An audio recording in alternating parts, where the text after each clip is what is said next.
Oh là là, cette pluie diluvienne ne s'arrêtera donc jamais. Je déteste la pluie. L'existence de cette ville doit remonter à des milliers d'années. Eh oui, Tchaou. Et d'après ces ruines, elle devait être splendide. Hélas, presque rien ne subsiste. Tu crois que quelqu'un pourra nous renseigner sur maman par ici? C'est probable. Dans les coins comme celui-là, en général, on y trouve des tas d'animaux. Dis, pourquoi on n'irait pas en ville? Nos chances seraient plus grandes de rencontrer des chiens errants. Eh, laissons d'abord passer le déluge. Mais Mousseau, qui sait quand cette pluie va s'arrêter? Notre code stipule qu'un chien errant qui se respecte ne s'aventure jamais sous la pluie. Article 102. Connais pas cet article. Bon, étonnant, il n'existe pas. Il vient de l'inventer. Allez, viens, Tchaou. J'arrive. Eh là, une minute. Mais je vais être mouillé, moi. Oh non, mais attendez-moi.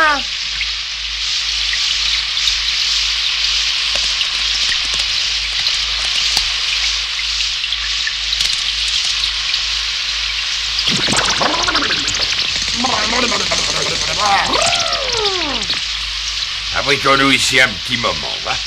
Ma fourrure est trempée, elle va rétrécir, c'est sûr. Ça t'arrive de prendre un bain, non? Alors hâte de geindre. Le plus inquiétant, c'est que nous aurons du mal à trouver de quoi manger.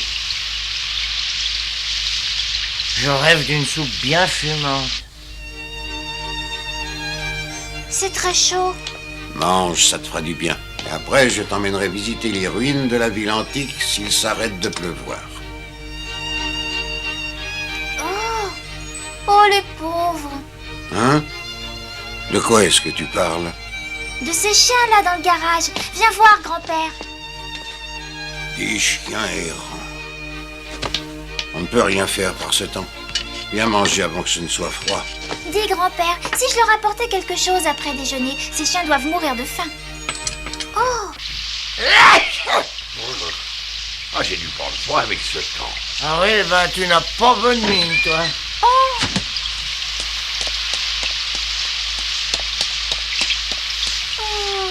Allez, n'ayez pas peur. Je ne veux pas vous faire de mal. En vous voyant, j'ai pensé que vous aviez peut-être faim, alors je vous ai apporté de quoi manger. Tenez.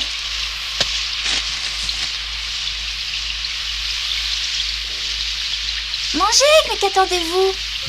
Hein? Oh, que tu es mignon, toi.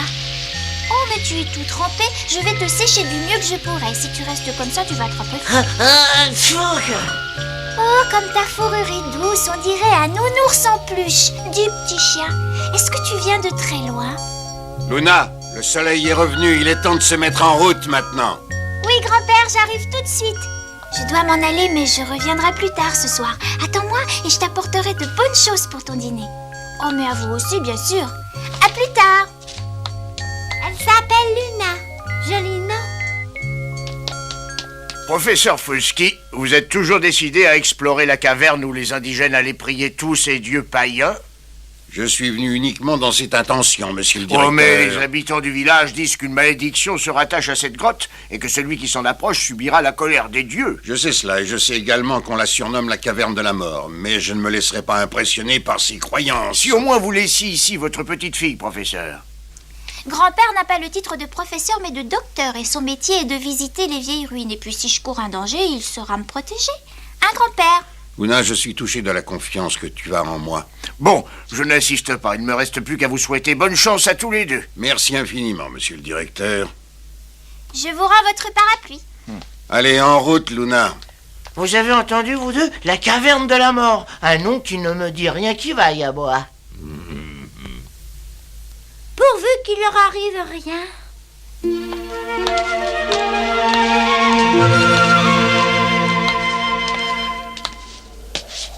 Pas trop fatigué, Luna? Non, ça va, grand-père.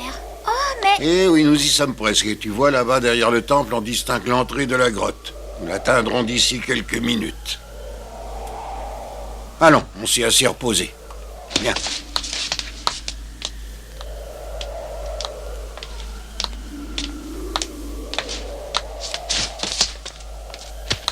Là.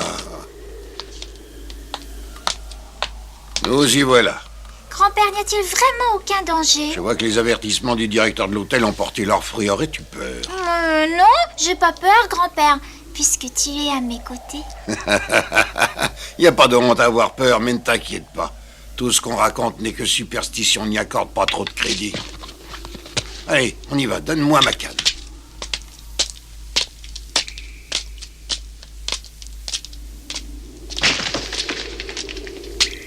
Oh, quel calme ici. Oh! Luna, qu'est-ce qui se passe? Une goutte d'eau, grand-père. Ne crie plus comme ça.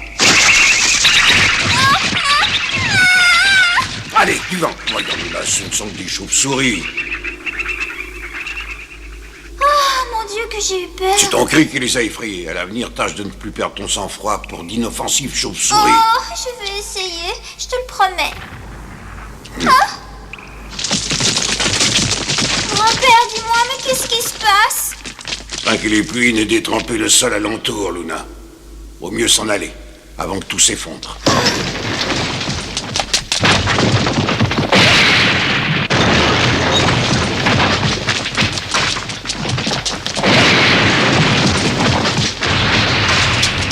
Grand-père, j'ai peur. Eh ben, c'est trop tard.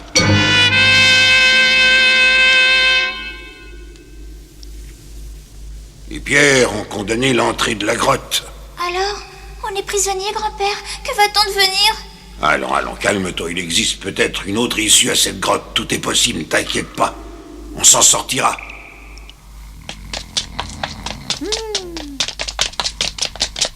Hein? Que d'agitation! Qu'ont-ils donc à courir dans tous les sens comme ça? Ça ne présage rien de bon. Et si on allait au renseignement, hein? D'accord! Les recherches n'ont rien donné, ils doivent être à l'intérieur. J'avais pourtant mis le professeur en garde, je lui avais dit de ne pas y aller. Ils sont peut-être morts alors qu'il est. Il faut faire quelque chose. Il ne peut s'agir que de Luna et de son grand-père. Oui, et apparemment ces humains sont perplexes sur leur sort. Allons-y. Je vais demander qu'on nous envoie des bulldozers. Nos pelles et nos pioches n'y suffiront pas. En attendant les secours, tâchons de trouver un moyen de nous rendre utile à quelque chose. Ah oui, Allez, oui, suivez-moi. bon, allez, allons-y.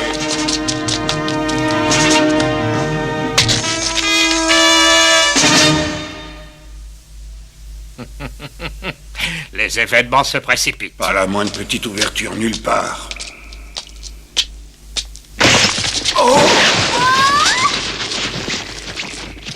Grand-père! Grand-père, est-ce que ça va? Oh! Est-ce que tu es blessé? Oui, à ma jambe. Je dois m'être fracturé la cheville en tombant. Je vais venir te rejoindre, grand-père. Ah! Grand-père, est-ce que ça va? Ma jambe me fait très mal. J'ai peur, tu sais. Il n'y a aucune raison, ma chérie. On sera bientôt secourus. Les villageois ont dû entreprendre déjà des recherches. Ils vont nous tirer de là. J'espère que ça va aller très vite. Luna, que se passe-t-il? Oh! Ça fait mal, grand-père, très mal. Oh, ma pauvre chérie, attends.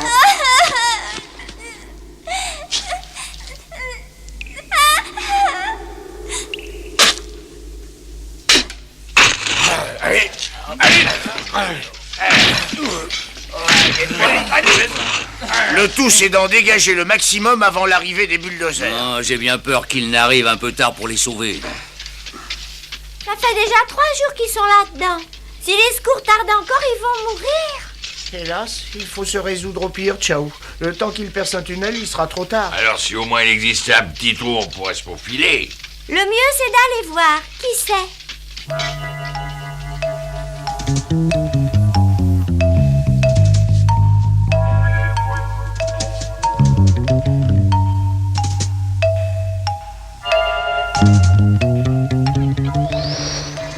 Oh, ce froid! Mais d'où vient ce vent? Grandon, Mosson, venez par ici, j'ai trouvé quelque chose, venez vite! J'arrive. Oui, moi aussi j'arrive.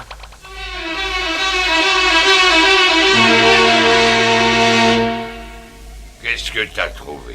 Il y a un courant d'air froid qui provient de ce tunnel. Je ne serais pas étonné que ce soit un passage qui mène à la grotte. Mais c'est bien trop petit pour qu'on puisse passer là-dedans. Moi, j'arriverai bien.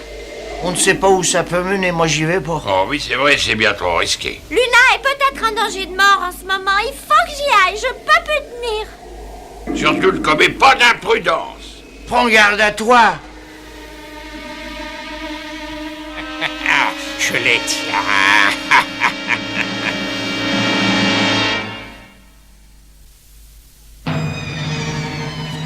Cette fois, mes gaillards, vous ne m'échapperez pas. Je vais être récompensé de tout le mal que je me suis donné. Lâche-moi, lâche-moi.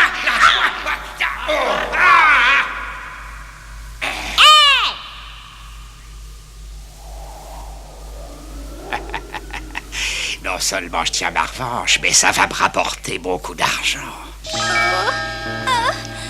Pauvre Luna, son franc est brûlant. Elle va mourir si l'escorte tarde trop. Je n'aurais jamais dû laisser cet enfant m'accompagner dans cette grotte. Tout ça, c'est de ma faute.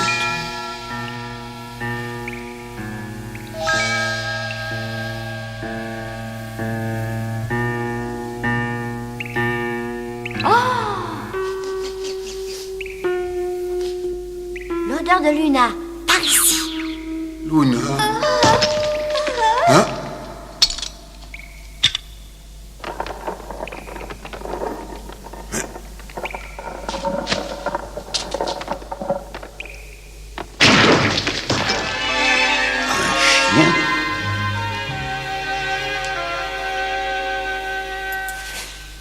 C'est le chien que Luna a nourri à l'hôtel. Oh, je comprends, son instinct lui a fait pressentir qu'elle était en danger. Trop tard, elle est sur le point de mourir et il n'y a plus d'espoir. Le poison fait son œuvre et je n'y peux rien. À moins que...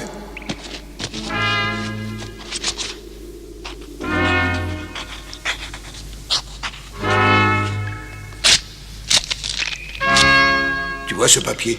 Porte-le dehors, d'accord? Et reviens vite.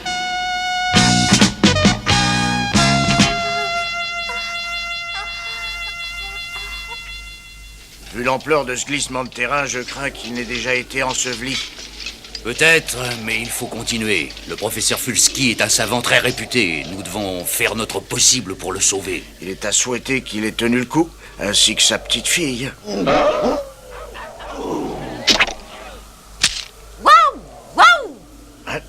Qu'est-ce que tu veux, toi? Oh, un message. Voyons voir ça. Oui, ça vient du professeur. Oh, lisez vite. Qu'est-ce qu'il Je dit? suis blessé et Luna, ma petite fille, a été mordue par une vipère. Sa vie est menacée, il lui faut des soins. Faites porter le nécessaire par le jeune chien que je vous ai dépêché. À l'hôpital, c'est urgent. Il faut rapporter de quoi lui administrer un antidote. Oui, j'y cours, monsieur. Brave petit, va. Grâce à toi, nous allons pouvoir porter à temps le sérum requis dans pareil cas. Vraiment, c'est une chance que tu sois là. Sans toi, la petite fille n'aurait pu être sauvée. Rondo, qu'est-ce qui t'arrive? C'est Smith. Hein?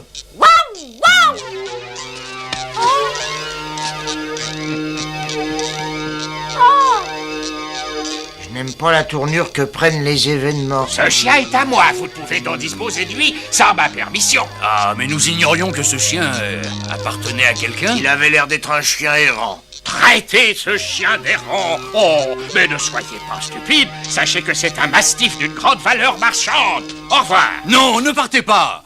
Comment vous prétendez m'interdire d'emmener mon propre chien, shérif?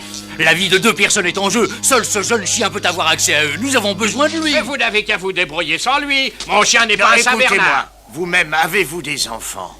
Ben oui, bien entendu, monsieur. Je suis le père d'une petite fille. Eh bien, une petite fille risque en ce moment même sa vie, et seul ce chien peut la sauver. Vous voudriez lui ôter sa seule chance? Un père de famille ne peut pas faire une chose pareille. Allons, soyez compréhensif, monsieur. Jamais sans lui, nous ne pourrons arriver à temps. Une fois l'affaire terminée, nous vous le rendrons. J'ai votre parole, shérif. Vous me le rendrez. Sur mon étoile et sur mon honneur, je vous le garantis.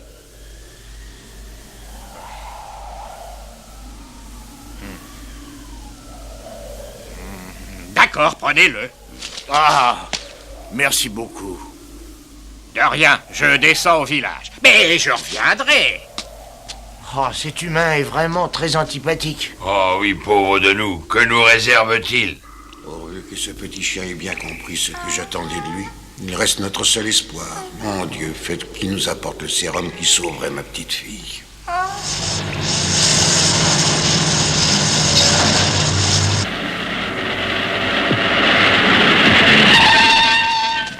Voilà, ça y est, prenez ça, chérie. Ah, merci, Manolo.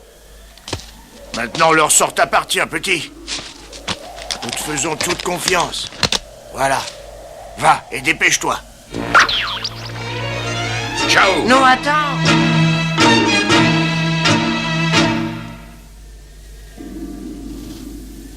Oh, pourquoi t'as fait ça, Mosso? Pour que tu réfléchisses aux conséquences de cet acte insensé. C'est tout réfléchi. Si je ne porte pas ces médicaments, Luna mourra. Dès que tu reviendras, ils te livreront à ce trafiquant d'animaux. Et cette fois-ci, crois-moi, tu peux dire adieu à ta liberté. Oui, et jamais plus tu ne pourras revoir ta maman. Maman chérie, pardonne-moi, mais je dois secourir Luna. Ciao! Oh bah, il est parti.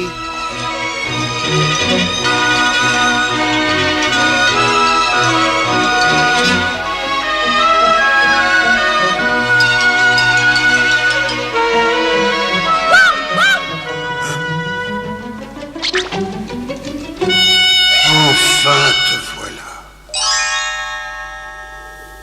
Oh, merci, mon chien, merci, merci.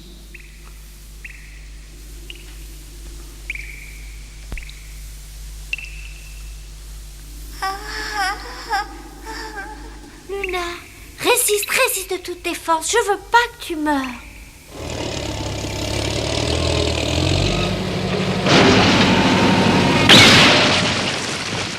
C'est ouvert. Ça y est, ça y est. Alors désormais, vous n'avez plus besoin de mon chien, je vais pouvoir le reprendre. Oui, et merci de votre compréhension, monsieur Smith.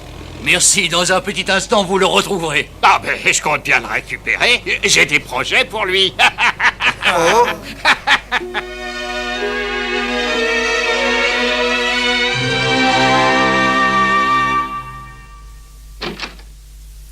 Bonjour, grand-père.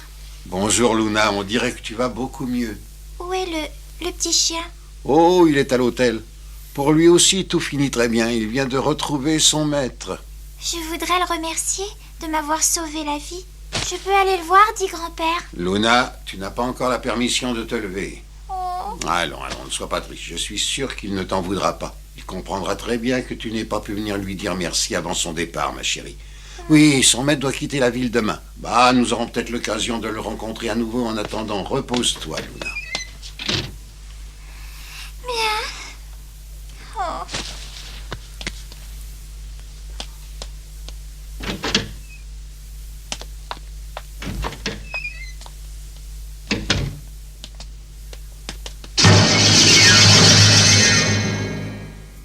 T'aurais dû nous écouter, Ciao. Oui, je vois pas comment tu vas t'en sortir maintenant. Je devais faire ce que j'ai fait, sinon je l'aurais regretté toute ma vie. Je t'ai toujours dit que ta bonté te perdra. Tu es trop gentil, Ciao, et un de ces jours, ça va te coûter. Quoi? Allez-vous-en, sale chien! Je suis occupé de toi ce matin, je t'ai trouvé un acheteur et cet homme est prêt à y mettre un bon prix. Une bonne nouvelle, ça, hein? J'ai toujours su que tu valais mieux que ta mère. Il ne m'a pas été difficile de convaincre ces idiots que j'étais ton légitime propriétaire. Pauvre imbécile. Bon, c'est pas le tout. Je vais aller dormir. Demain, on doit se lever tôt. Mon Dieu, comme cet homme est méchant. Cette fois, c'est moi qui vais venir à ton secours. Eh, gros dos, tu n'as pas une idée, toi, de ce que l'on pourrait faire? Tiens, regarde, c'est Luna. Qu'est-ce qu'elle vient faire ici? J'ai la nette impression qu'elle s'est enfuie en cachette de l'hôpital. Bonjour, mon gentil chien. Wouh! Chut!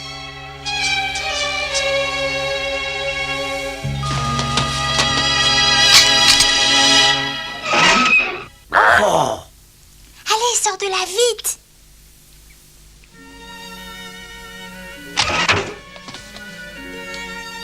Oh, que je suis contente! Oh, tu me chatouilles! Allez, maintenant, sauve-toi! laisse pas attraper de nouveau, surtout. Tu n'as qu'à dire à tes amis qu'ils prennent soin de toi. Allez, maintenant va, allez, gentil chien. Je ne t'oublierai jamais, tu sais.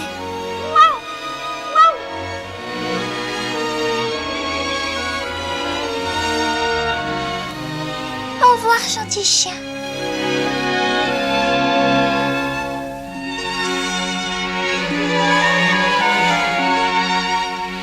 Luna est vraiment une gentille petite fille.